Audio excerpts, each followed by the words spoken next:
Well, good evening, everyone. My name is David Carrico. I'm one of the co-founders at Columns Fundraising here. I'm joined by a number of distinguished faces and people. My co-founders, Scott Sykes and Wes Wicker from Columns, Alan Lutz with Alpha Fraternity Management, and tonight's special guest star, Mr. Chris Woods of Plaid, who is going to help us all understand a lot of the behavior, the dynamics behind changing chapter culture, which is a big topic, of course.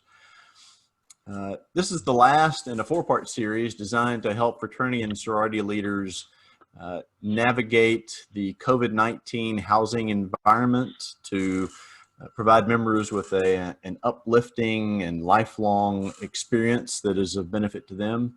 That you all would spend part of your evening exploring this topic is certainly positive testimony to the great work that you do in the Greek world, both at your chapter regionally and nationally. So we certainly appreciate you taking the time to join us. From my own experience as an advisor to two chapters here in Atlanta at Georgia Tech and the Georgia Institute of Technology, I know that the position of advisor, whether you're local or regional or national, is a thankless one. But I hope that you'll be encouraged at the fact that you've got a lot of people here with us this evening who have the same frustrations, the same concerns, and a lot of the same questions. They're facing the same challenges as you do, but who are all interested in making the sorority or fraternity experience a better one. So before we begin, just a few quick housekeeping notes. Everyone should be muted, so we won't hear screaming kids, barking dogs, any sort of general mayhem that may be surrounding you at your home or perhaps office this evening. Secondly, if you'd like to, feel free to submit questions to us either via Zoom's chat function or send an email to us at info@columnsfundraising.com, and we'll try to get to it. We may have, it's such a deep, complex topic, we may have too many questions to get to, but we'll make every effort to get to as many of them as we can this evening. Secondly, if you know someone who can't participate, but who may have been interested or might benefit from hearing from some of the things that are discussed this evening, we'll be happy to send you a link to a recorded copy of this. Again, just send a link to info@Columns Fundraising or to Alan or Sherry Dunn at Alpha Fraternity or Chris Woods at Plaid. We'll be glad to send you a link to the recorded version of it. To save time, this is, of course, a pretty deep and complex topic. We're not going to go deep into biographical information today. We're trying to get through this as effectively and as quickly as we can, hoping to be wrapped up at the top of the hour. So the first thing we'll do to save a few minutes is to forego those deep, involved biographical introductions, but you can find more about any of us at our respective websites, which are listed here. I'm guessing that if you're here, you probably know one or some of us, so you may not need to look at it, but if you do, there it is. Now, I spent 15 years working on the headquarters staff of my own fraternity, and my personal opinion is that this evening's topic is one of the toughest challenges that anyone in the Greek world can face. There are natural ebbs and flows to any group, whether it's the Girl Scouts, the Boy Scouts, the temple, the church, the YMCA, or a fraternity or a sorority. Now, in our world, those ebbs and flows simply mean that the chapter that is academically in the bottom quartile today might in 12 to 18 months be receiving the organization's top award for scholastic achievement. Or conversely, the chapter that is winning national awards today may in a year to 2 years be really below average, not only nationally, but on their campus even. Generations in fraternity and sorority world, to my mind, are not measured in years, they're measured in months. It can change that quickly. So how does chapter culture change, and how can we as alumni and alumni help build and maintain positive culture?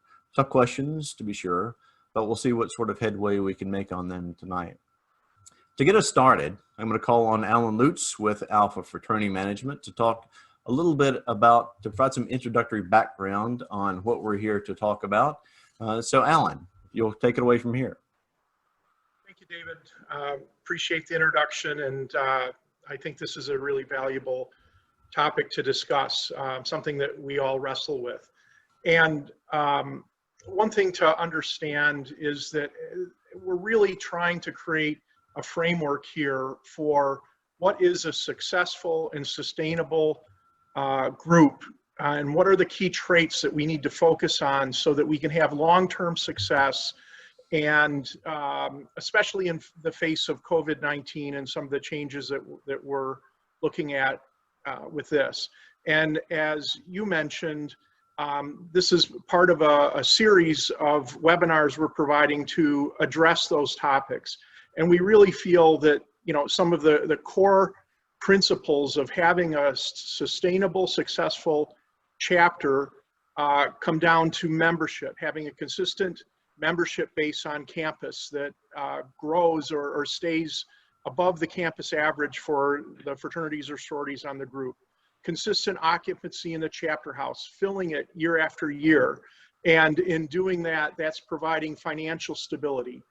Financial stability also comes with proper budgeting and charging the right amounts of rent and some things that our house corporations typically need to be focusing on. And then efficient operations of the chapter house, good food service programming, good contracts for the housing documents, the membership documents, making sure the members are being taken care of and living in a safe environment, which is even more of paramount importance now that we have the COVID-19 factors to face. And then lastly, an area that we feel is a significant thing that fraternities and sororities can focus on is really delivering the competitive advantages that our chapters have and can deliver to our members that other housing options and other campus groups cannot provide them. And that, combined with focusing on an ongoing effort to maintain a good chapter culture, provides that framework for success in a long-term process. So as we start to think about culture and how we influence it, it's important to understand kind of what drives that culture, what's the process for culture change in a house, and how to look at the chapter's culture and so forth. So I'm just going to hit some high-level topics on this. I'd be happy if anybody wishes to discuss this in more detail, please contact me outside of the webinar. But to a large extent, your culture in your chapter is going to be influenced by the chapter leaders. And that doesn't always mean the chapter president or the chapter officers. It's the people that the incoming members are really looking up to. And sometimes that can be a group of juniors or seniors that live out of the house, but whoever those perceived leaders are and the activities that those leaders are pushing or driving for often become the priorities of the chapter. And then secondly, it is created through the activities that's taking place in the chapter house and on the campus. In effect, if all the other fraternities on campus are having 800-person raging parties, it becomes part of the campus culture that's acceptable for fraternities to do.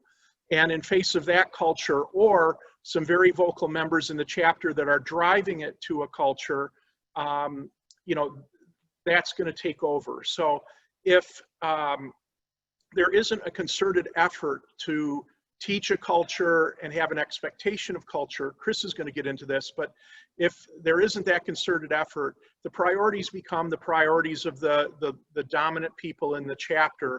And oftentimes that's when we see our groups driving towards the highly social model of high-risk behavior and that sort of thing. So please understand that if you're trying to determine where your chapter is or what's going on, there's some simple tips that you can take a look at. The first thing I would suggest is take a look at their check register in their bank accounts. Okay, see where they're spending their money. Where their money is predominantly being spent, that is what they're focusing on and what their culture is. Look at their events calendar. If their events calendar is light on brotherhood activities and philanthropy activities and those sorts of things, and all you're seeing is partying Thursday, Friday, Saturday nights, again, that's a good indication. And then look at how they maintain the chapter house. A well-kept chapter house is a sign of a good culture. If the members respect the chapter house and it's not being damaged. So those are some quick red flags to look at. Now, if you start seeing those red flags, understand that a chapter can start in a downward trend, much like David said, and that trend can really change in a matter of months, a semester. One group of bad officers can really have a significant impact on a chapter. And when that happens, I see this quite often, and I see that the chapter enters what I call the death spiral, which, as you can envision it, the plane is spinning down. And the farther it goes into that death spiral, the harder it is to pull out, and it takes increasingly more effort. And if they don't pull out, then you might see an event that's going to be what I term as a crash and burn, where the group fails, loses their charter, or has a major membership review or other problems that really none of us would like to deal with.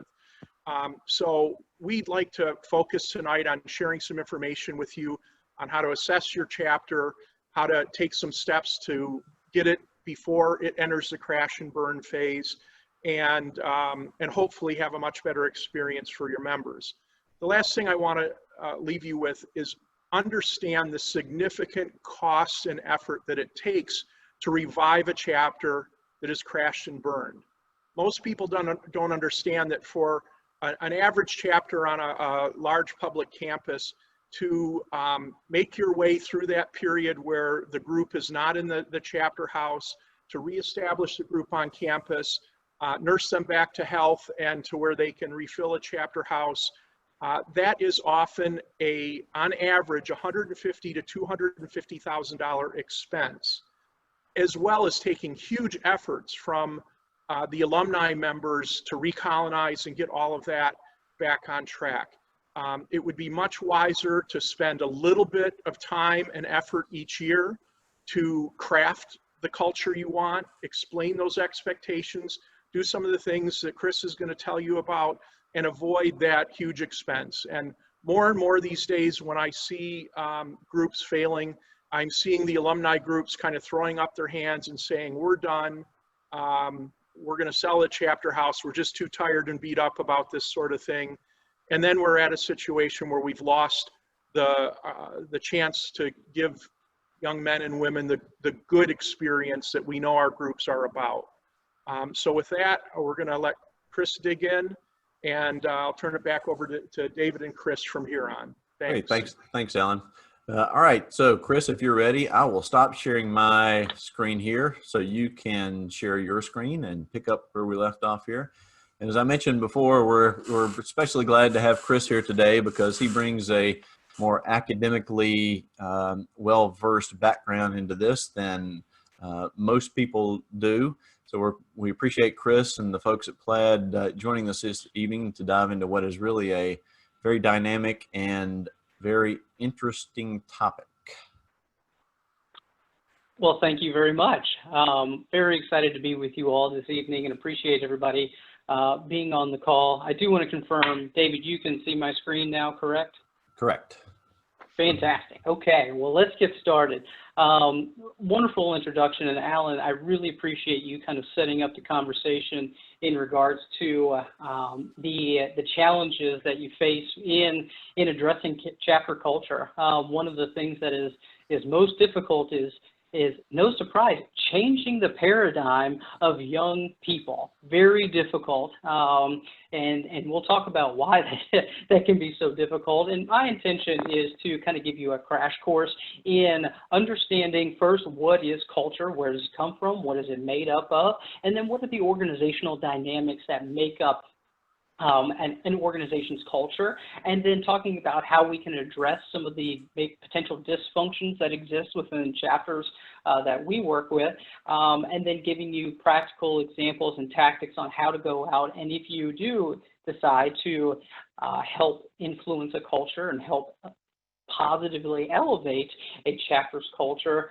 what are some best practices on how to do so? So that's what I intend to do. And just to give you a little bit of context, our company, Plaid, has a program designed to do just that. So usually we go into chapters that find themselves on that burning platform. Hopefully, hopefully a presentation like this will help avoid getting to that point, but oftentimes the chapter has made a series of missteps that then leads to them getting to a point where it is either closure or a very intensive, in-depth chapter resuscitation type program to address the cultural dysfunctions that they have. And so we have significant experience in going into chapters and changing that paradigm.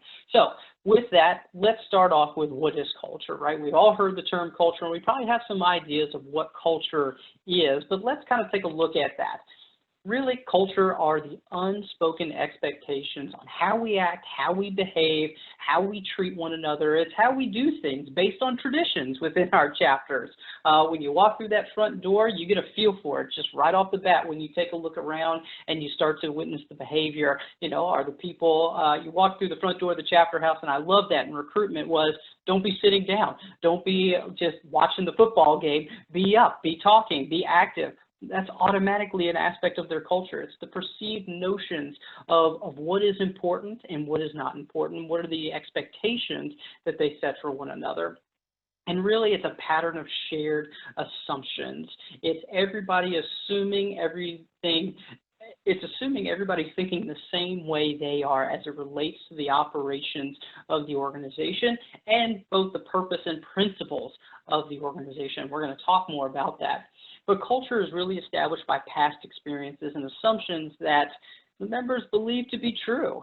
Think about when you work with chapters, they talk about tradition being a very important aspect of the organization. And while that's true for college students, we're often dealing with traditions that may be several years old, maybe a semester old, but to them, they're fresh to the organization, and therefore it's a tradition to them. So one of the things we have in terms of a challenge, but also an opportunity that I'll talk about.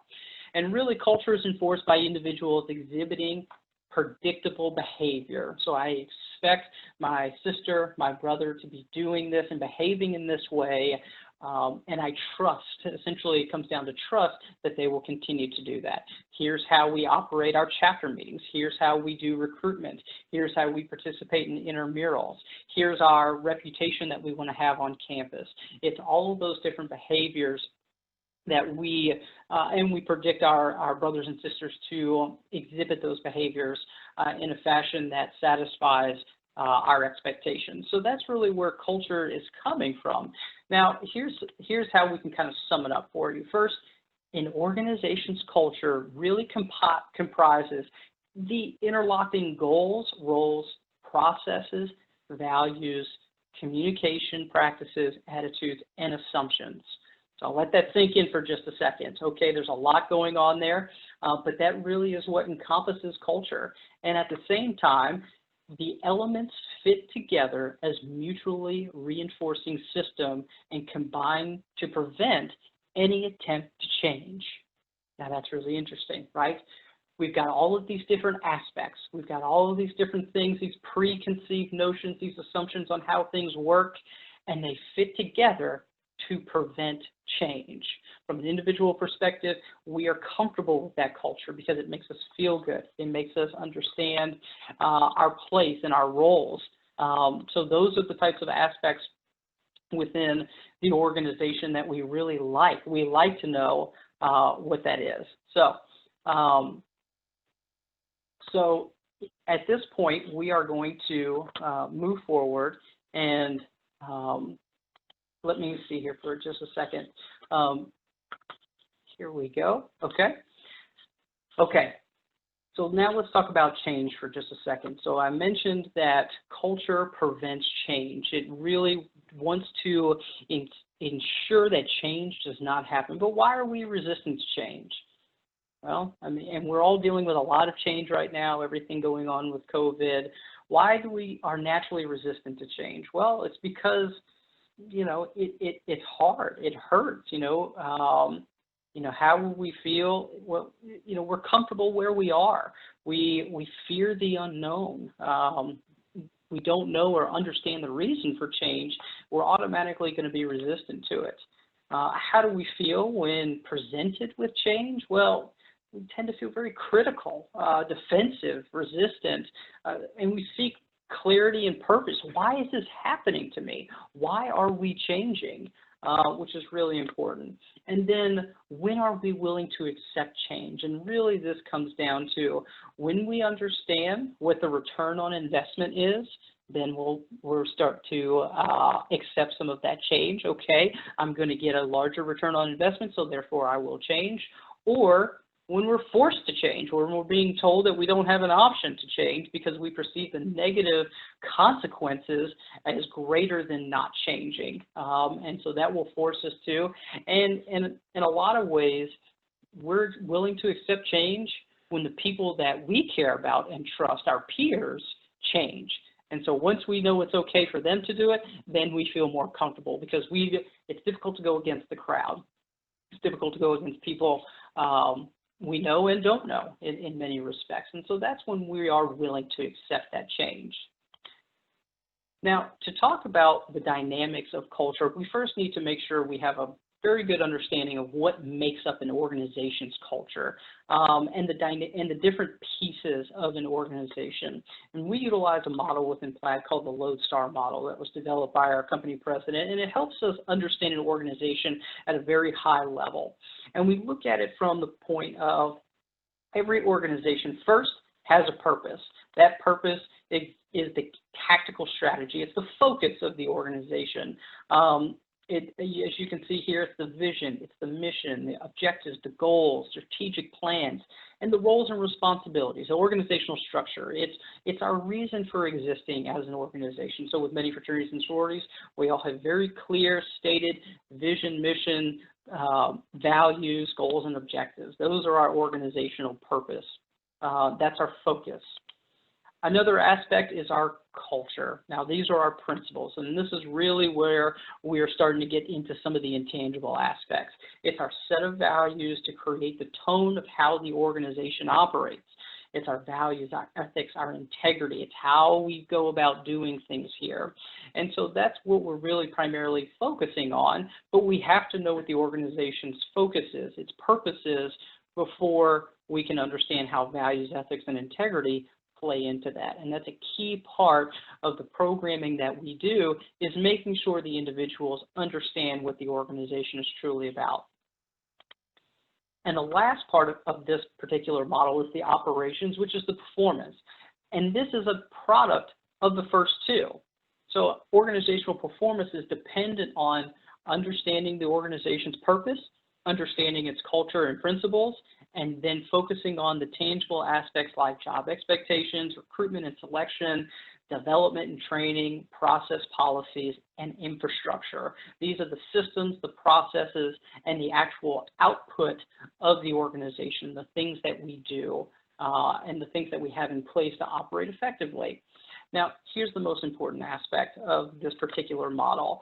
While all of these things are necessary for an organization to function consistently over a long period of time, if these continue to change, well, the organization is going to continue to change. But if these remain consistent, the organization will remain consistent. But the biggest key aspect of this, and Alan alluded to it a little while ago, is leadership, and that's the relationships. And that is what really is going to bind everything together. And the way we describe it is really leadership is truly understanding and owning what we call the Lodestars. Understanding what the purpose is, understanding what the principles are, the values, and understanding how those affect our operations and influence our operations.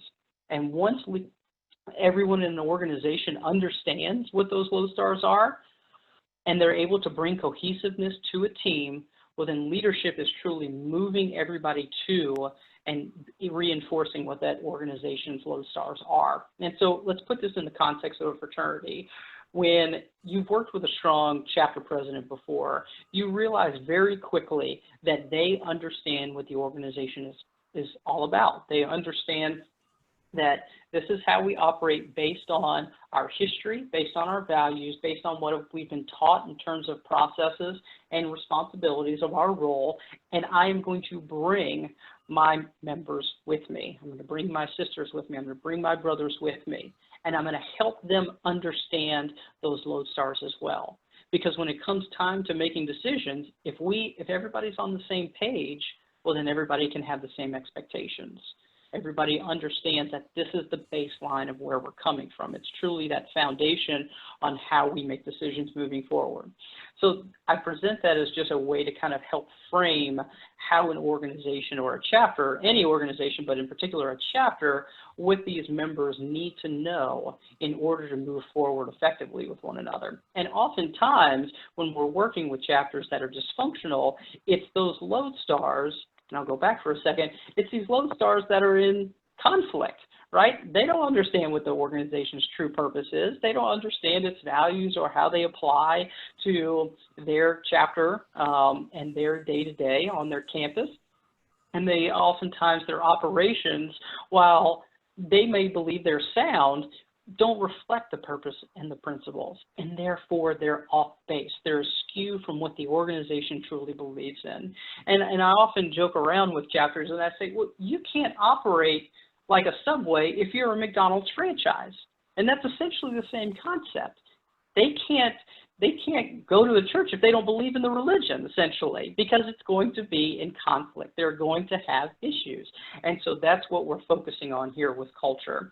And when we have to make a paradigm shift, we have to make sure first that they understand what the organization is about. And so here's an example. Go ahead. Before you continue to take us further into church, to give you half a second to take a sip of water or whatever beverage you might have on your desk. I'm not going to ask. Perfect. Let me provide a quick reminder to everyone. If you have a question, to pass it along to us through either Zoom's question and answer window or through chat. I'm keeping an eye on both.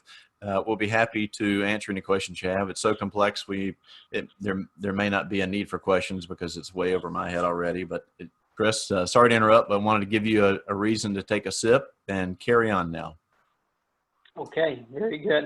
I do want to make sure, I saw a couple of questions around, can people see my screen okay? I do want to make sure that's okay. We're good there? Yep, it's all good. Okay, excellent. Thank you.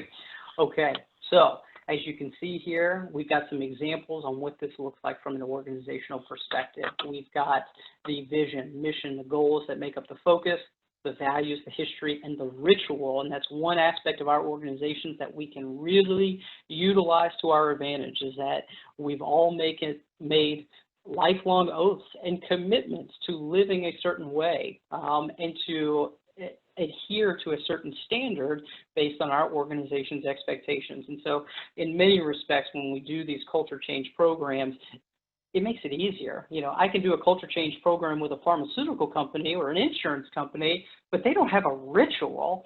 When I go into a chapter and we're able to talk ritual, you know, they committed to something for the rest of their lives. It's the ultimate trump card. And if they're not okay with it, that's totally fine. But then they shouldn't be a part of the organization, just like they shouldn't work for a company that they don't believe in or is in conflict with their values. And so we'll talk about that. And then we can see some of the operations, but truly it's all about the leadership, the authenticity, the shared values, the collaborative relations, and collective action that's going to make the chapter work effectively. Here's how we do it. Now let's get into how we make the sausage, if you will. Okay, our program is focused on essentially a 4-phase approach, and this is really critical in making sure you're taking the students on a journey to understand how a chapter can operate effectively, because here's one of the biggest challenges we face. Fraternity and sorority members, when you come in or when they get in trouble and you come in and say, you've got to change, they say, well, why? Why do I need to change? I think we're pretty great here. I think this is awesome. And we say, well, no, you could be better. Well, how do I know? I've never seen anything different. This is the only experience I've ever had. And to me, it's the right one. This is how it's supposed to be. So how are you going to come in here and tell me otherwise? And I'll never forget, just a quick story. I was at a big chapter, and 130-year-old chapter, and I'm talking about the benefits of going through a program. They had already gotten into some minor trouble, and I was asked to come in and kind of pitch the program to the chapter at the request of the alumni. And I'm in there and I'm talking, and an individual stands up and he says, you know, no disrespect, but I think I speak for everybody here when I say we're the best we've ever been. And you can imagine my joy when somebody says that to me. It's, yes, perfect, thank you. I say, okay, fair enough. Fair enough. I don't know you. I don't know your history. I don't know you guys.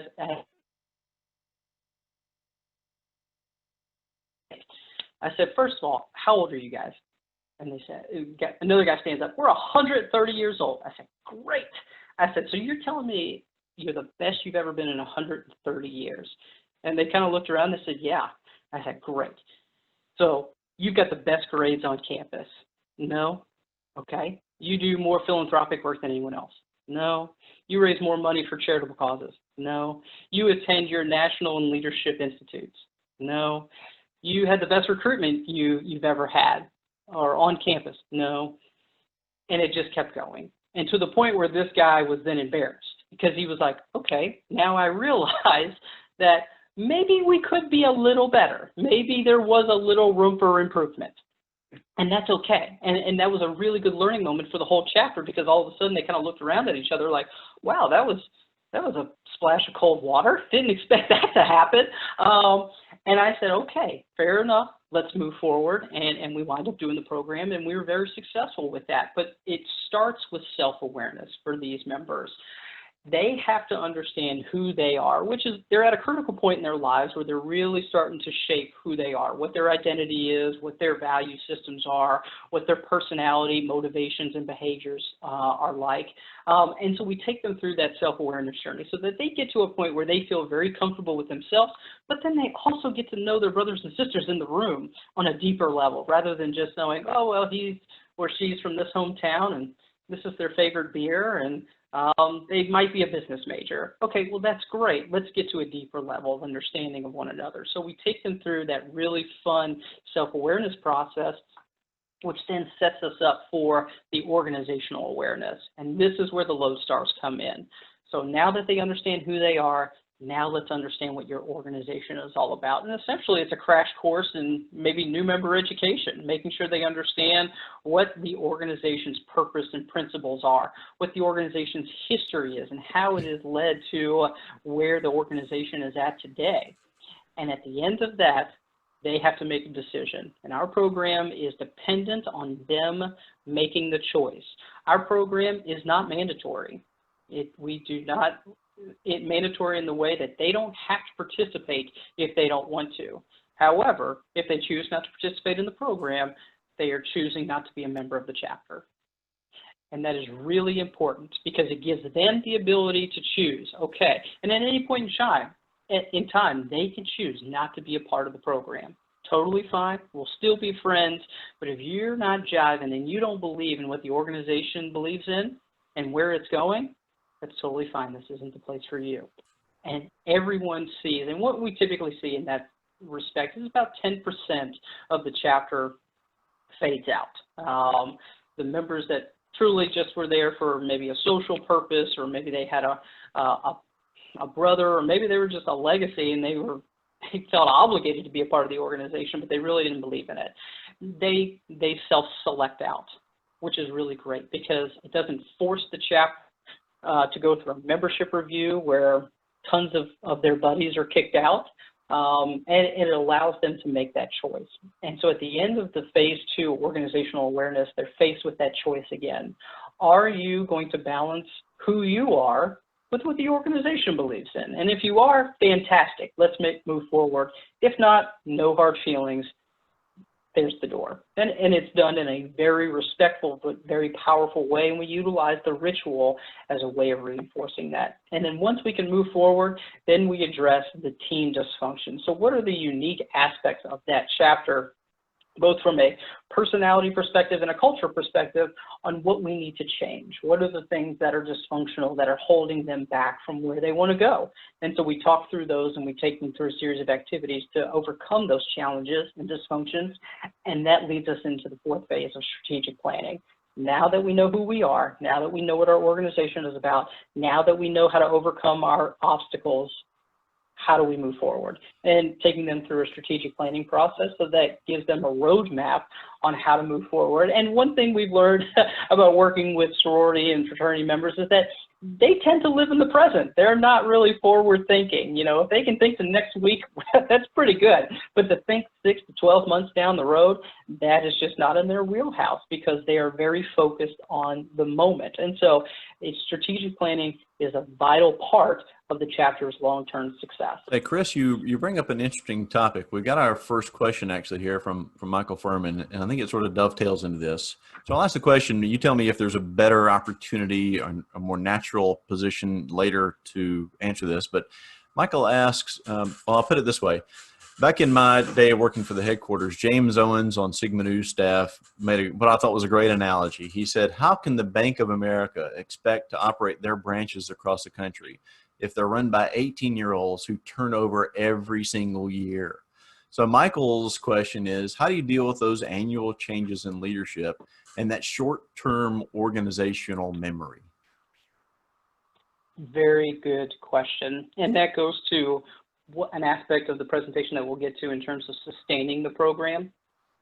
Somebody also once told me, if you haven't told them in 6 months, you haven't told them, as it relates to fraternities, because of that turnover. And while that is a challenge to say, well, okay, well, how do we continue to reinforce this with that constant turnover? When you're dealing with a chapter that's been in a little bit of trouble, it actually aids itself well. We're not dealing with long-standing members like in a company where we're dealing with 2 decades of history and relationships. In a fraternity or sorority, because of that turnover, it allows us to move that culture much quicker. We can do it in 6 to 12 months, where when we're doing it with a big company, it takes a couple of years on average. And so we'll talk about the sustaining at the end of the presentation, but that's a really good question, Michael. Thanks for asking that. Okay, so how do we know, and this kind of goes to what Alan was talking about, how do we know when a chapter is dysfunctional? Well, here's some of the red flags that might exist. Okay, first, poor GPA, low member retention, poor communication between the headquarters or the alumni, the accounts receivable is really high, or we figure out where they're spending their money is not on the things that they should be spending their money on, low participation in campus events, risk management violations, they don't apply for awards, they're not active on campus, members don't regularly attend meetings, or they don't host regular meetings. They below average on recruitment numbers, and they have a bad reputation. You start getting concern calls from the parents or the university. They're not prepared for their normal consultant visits from their national headquarters. Chapter doesn't send anyone to leadership programs, and then of course they can't fill the house. The house is dirty. They can't find people to live there. Things of that. These are all red flags to say, okay, we might have a situation here where we need to get involved. Now, enforcing a positive culture should be an ongoing effort, but this is when you start seeing several of these pop up, that's when you know you've got to take some more immediate action and more intensive action. So when is it time? Well, to initiate a culture redevelopment program? Well, first, when the chapter isn't willing to change their behavior. You know, when you've done your best to work with them and say, okay, we've got to make some changes here, and they say, yeah, we're just not going to do it. We're not open to it. Okay, that's a first sign. That's a sign that you got to say, okay, stop for a second. We now have to get more serious about this. When you've taken the soft approach, the mentor approach, and then they start pushing back on that, that's when we need to start looking serious. When the chapter leadership does not have the capabilities to address the issues. And so often, you know, a 20-year-old who is trying to manage 100 of their peers is saying, please help me. I have no idea how to get rid of the members that are causing me all these issues. I don't know how to fix what's happening. What do I do? That might be another indication. When the local resources are unable to help. So, best case scenario, there is a group of local volunteers and alumni that can help out, but a lot of times that's not, those resources aren't there. So that's when maybe we need to step in. The university is threatening closure, always a sign, and chapter incidents are becoming more severe, and there's a major incident. And so often we see, okay, this chapter, they get in trouble, just minor trouble every semester, and so they go on a little bit of social probation, or there's a little incident here, and then all of a sudden, boom, there's a major incident. And so obviously we want to make sure we're addressing things when they're minor so that a major incident doesn't happen, but oftentimes that's the case. And what you're seeing is, typically as an advisor and a volunteer, what you're seeing is only the tip of the iceberg, right? That's 10% of what's actually happening within the chapter, right? So if you're seeing the red flags, then there's definitely something else going on behind closed doors that you're not aware of. So things to keep in mind. And then finally, if they can't financially maintain their chapter house, another key time, at that point, they're really going to be forced to figure out what to do next. So now let's talk about undergraduate culture. Now, these are going to be some of the dynamics and challenges and obstacles that we're going to face in just working with college students in general. And the first is the undergraduate culture, the college life. So first, when they get to college, it's the first thing they hear is, "You made it. This is a place to learn. This is a place to grow, take risks, figure yourself out, do all that kind of stuff." So, and naturally, they kind of have this sense of, well, this is where I can make mistakes and not get in trouble for them. This sounds great. I've been waiting for this my whole life, right? They kind of feel like it's a safe haven to explore themselves and try new things without the fear of messing up their life after college. And in that sense, it's really kind of an artificial reality and a bubble that they live in terms of their perspective on what that's initiating.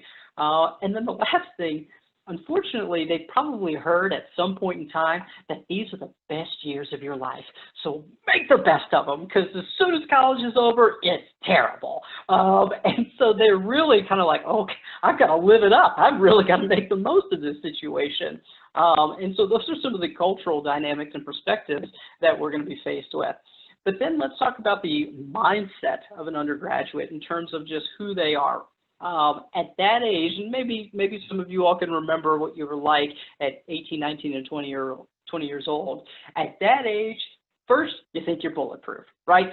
Bad things don't happen to me. Bad things happen to other people. I can handle just about anything. I'm in college now, right? Okay, so we've got that. The second thing is we're very critical of any external influence. We're critical of anybody that tries to teach me something that I didn't give permission to, and especially going to be resistant to anybody who tries to come across as a parent, right? This is I'm more in touch with reality than you are, because I'm in the here, I'm in the now, and I go to class. I mean, I'm learning stuff. So this is a time in my life where I'm going to be very critical of anybody trying to teach me anything. Okay, so we've got that. Strike two. Strike three is the limited perspective. So at that age, we believe that the amount of information we don't know is very small. Yeah, I know just about everything, but the funny thing is, as we get older and more mature, we realize that the amount of information we don't know gets bigger, bigger, and bigger, and that's because our perspective gets bigger, bigger, and bigger. And so, but at that age, they kind of say, and again, it goes back to my story, we're as best as we've ever been. We can't get any better. And that's because they're that limited perspective. Okay, so those are some of the challenges that we're automatically going to face. And hopefully in knowing some of those challenges, it relieves some of the frustrations that you're going to have. Because when I'm doing a presentation and a student stands up and says, well, my economics professor or my psychology professor told me this, how does it relate to that? And it's like, great, I'm glad you asked that question. Let's explore that for a second, rather than getting frustrated and being like, they don't know what they're talking about. Let's move forward. right? Because that's our initial reaction sometimes, but we've got to make sure we're understanding where those students are coming from.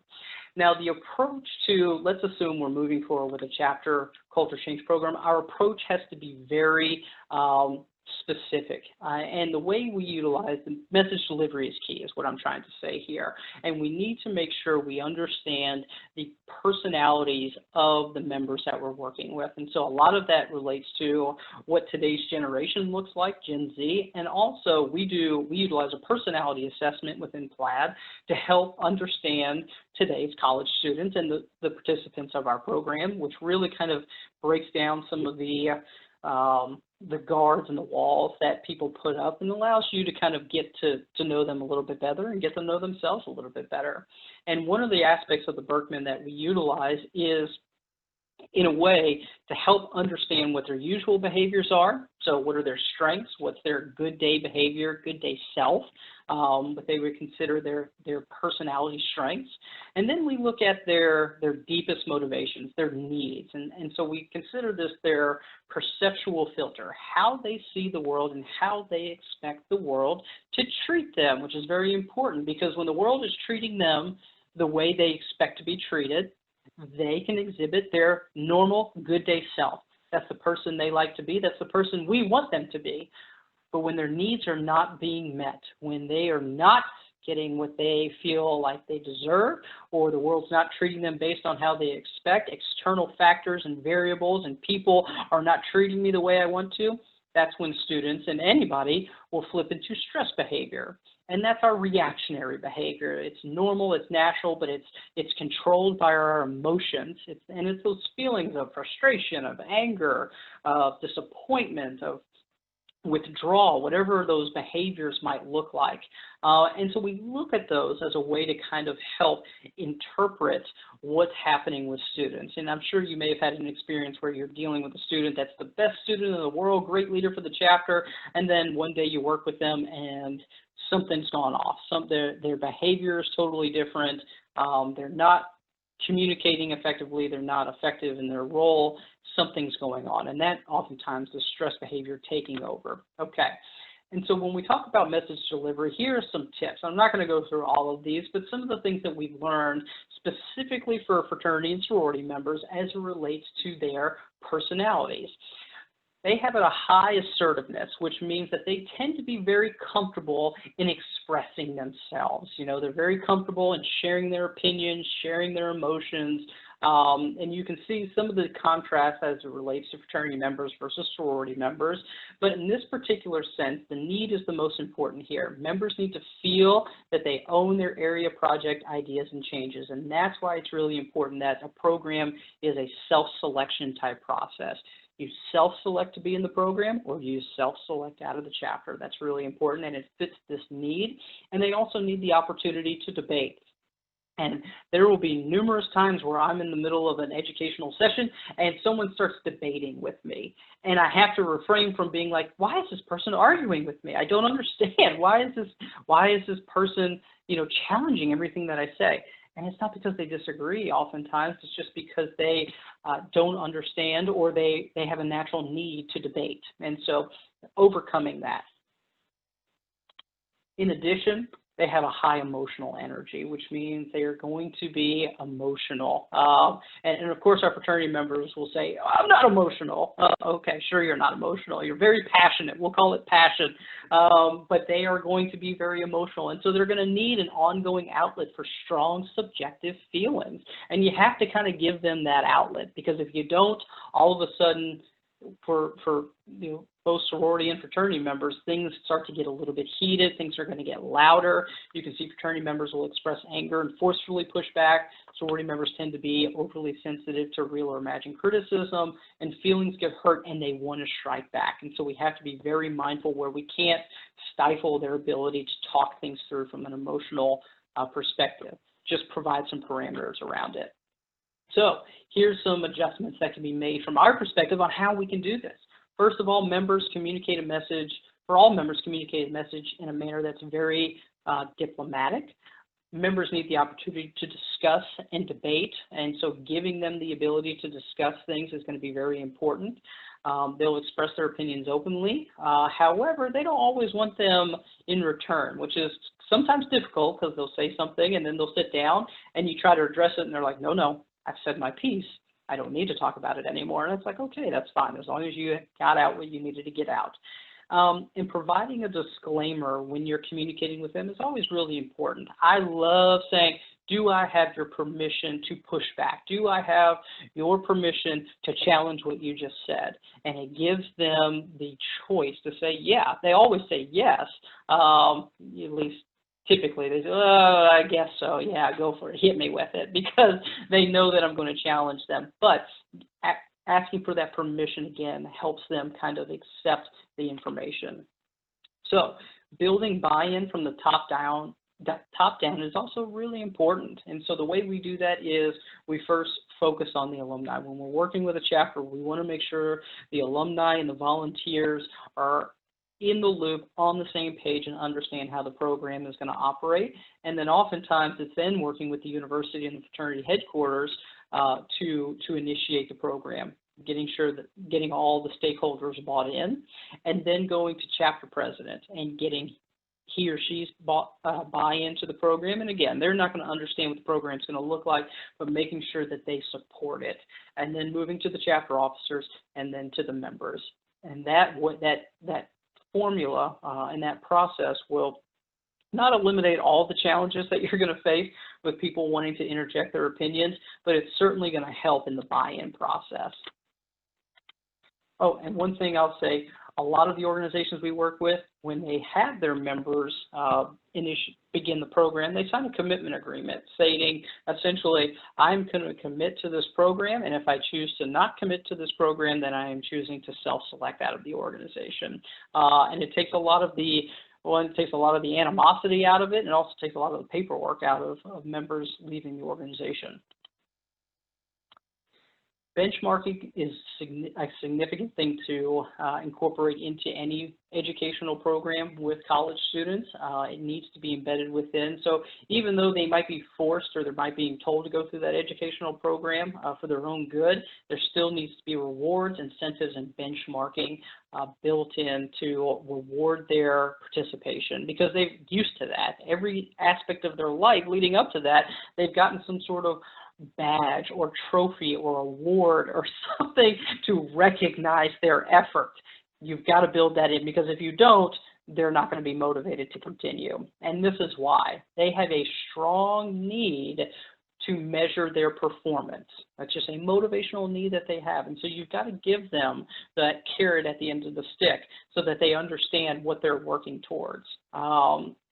And they need rules and boundaries clearly defined. That's a very important aspect of working with a program like this, is setting the boundaries for them and the expectations for them. They need to know what those are, because if it's not communicated and they do something, you say, no, you weren't supposed to do that. No, you can't do that. They're going to have a strong pushback because you didn't tell me I couldn't do that. So that's going to be an important aspect of them. So always remember to return back to the basics of the organization, that the purpose, the principles, the values. I really like helping chapters understand what their mission and goals are from an individual perspective, and help them by thinking long-term and short-term in terms of goals, outcomes, and rewards and benefit systems. This is really important.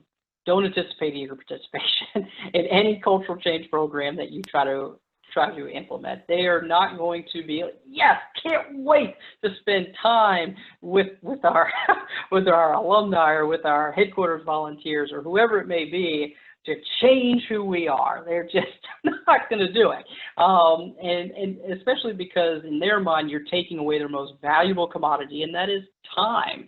And so you got to make sure you recognize the importance and the sacrifice that they're giving up to be a part of the program, and reward that sacrifice. Now, one of the biggest things that we deal with in terms of a conflict between who our members are and the organizations they joined is their need for freedom. They have a strong need to feel like they have freedom in action and thought. They need opportunities to be non-conforming and try new things. They want to be independent in goals, in work demands, and schedules. They don't like to be tied down, and they want to have the freedom from outside control. That's really difficult when you join an organization that has rules and policies and expectations and things that you're supposed to be held accountable to. It goes against who they naturally are, but they want the benefits of the organization. And so therefore, if they want the benefits of being in a sorority or fraternity, they have to balance this particular aspect of their personality with the expectations of the organization. And that's really key. And when we work with chapters, when we help them understand this aspect of it, because it's going to play out in every facet of their lives from then on, is making sure that they understand how to balance their purpose and principles with the organizations and figuring out how they can effectively live within that organization. So those are some of the aspects and some of the adjustments that they need to make. Members are always looking for acceptance and validation in the form of friendship and sisterhood and brotherhood. Members want to be independent and do their own thing, but oftentimes that can cause a rift with the university, the national organization, the volunteers. And so members always need to be going back to that organization's vision, mission, and core values and how it applies to them. And so how will it sustain itself? To going back to Michael's question, I think this is how it sustains itself. Culture will sustain itself as long as it's being reinforced in a chapter. And in our experience, if we go back, when we do a chapter culture change program, as long as we can go back at least once a year, once an academic year, and do essentially a revisit to the chapters, essentially the culture again, the mission, the vision, the values, and the expectations, and revisit the strategic plan again and update it, we find that a chapter will maintain that positive culture shift that they had.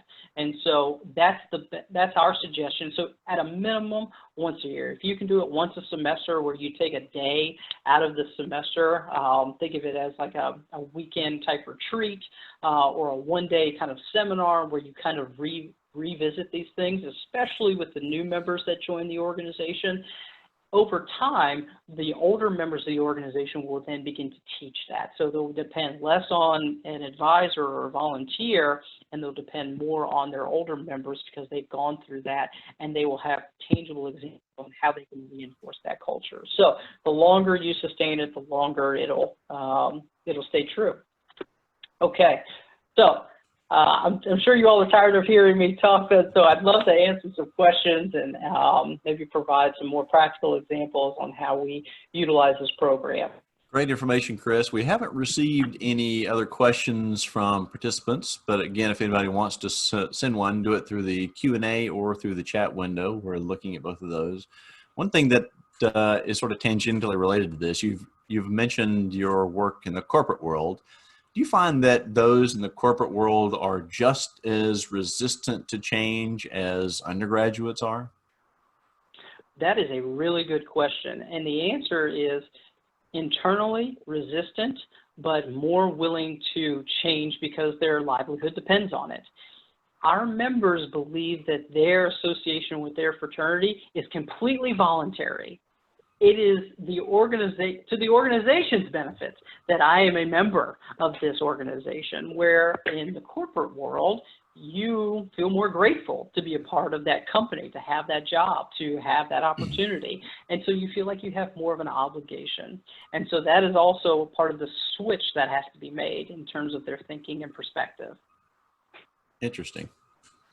Listening to all of this, I think back to my days on the headquarters staff starting in 1987, when we did not have tools like Alpha Fraternity Management, like Plaid, and the membership reviews that I did were just the old school membership reviews. Spend 2 or 3 days there trying to figure out who the bad apples are, telling them that they can no longer be active in the chapter rather than giving them the opportunity not to participate in something. I can vividly remember 1989 doing a membership review at LSU, telling a certain member that he could not participate in the fraternity anymore. He was on alumni status. He was the second string center for the LSU football team. And when he stood up, kicked his chair backwards about 15 yards and looked down at me, I knew my life was over right then. Thankfully, it did not happen. But had we had tools like Alpha, like Plaid and others available to us, my life during my time on staff, and I'm sure Wes Worker would say the same thing, would have been vastly different. So the fact that we all have these tools available is just tremendous these days. Kids today just don't know how good they've got it. Well, and you bring up a really good point, David. Good people in bad systems will do bad things, right? Because they're part of the culture and they don't know otherwise. They're part of the shared assumption where everybody else is doing it, so I guess it's okay. Even though individually you ask them, or they look back and say, man, that was really bad. That was really hurtful, or shouldn't have done that. But it's because they were part of the bad system. Absolutely. Well, we've reached the, don't have any more questions. We've reached the witching hour of 8 o'clock, and I know that many of you are anxious to get back to your next Netflix binge or to something else. But I'll tell you that I can use today's commentary, certainly with the 2 chapters I advise here in Atlanta. I'm thinking it's much more relevant and much more personally interesting to me to be able to use this with the very strong-willed 6-year-old who is at this very moment letting his mother know quite forcefully that he is not interested in bath time. So I'm going to go ask his permission to push back and give him a bath. So thanks to everyone. Let us know how it goes. I'll report back. Thanks to everyone for joining us this evening. On behalf of everyone at Alpha Fraternity Management, Columns Fundraising, and Plaid, we certainly do appreciate you sharing your evening with us and hope that it's been enjoyable. Again, if you'd like a recorded copy of this webinar or a copy of the slides, we're happy to share those. Just send us an email, any of us individually, of course, or send it to info@columnsfundraising.com, and we'll be glad to see that it gets to you. Chris, thanks very much for your expertise this evening. To Plaid for participating. We certainly did enjoy it, and are grateful for the expertise you have brought to the table this evening on what is really a very complex question, and one that many of us volunteers wrestle with every day. So again, thanks everyone for joining us, and enjoy your evening.